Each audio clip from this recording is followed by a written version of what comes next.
Hi everyone, welcome back to another video, and we are continuing our series on epidemiology today. This video is going to be really short because we are talking about the positive predictive value. And if you watch my video on sensitivity and specificity, you will notice that this is very similar to sensitivity. However, we are approaching it from the opposite perspective. So if you remember that sensitivity is the likelihood that if you know that you have the disease, what is the likelihood that you would test positive on a test?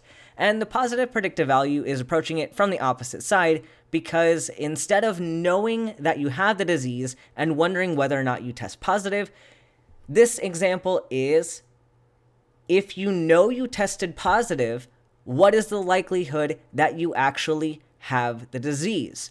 So the variable is your disease status, and the known constant, you know that you're going into this with a positive test.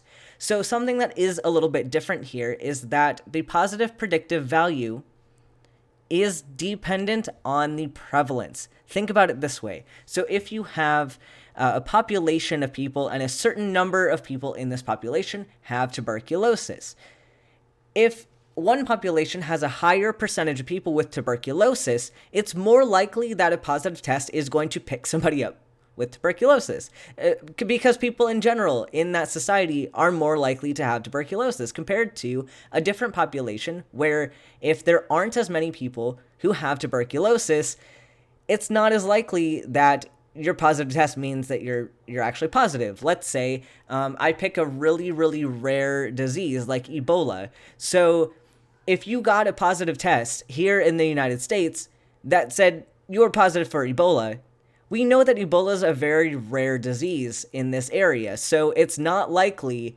that your positive test actually picked up a positive disease. It is more likely in that case that you were a false positive. So that's why this depends on the prevalence. You are more likely to have your positive result be correct in a population where that disease is more highly prevalent.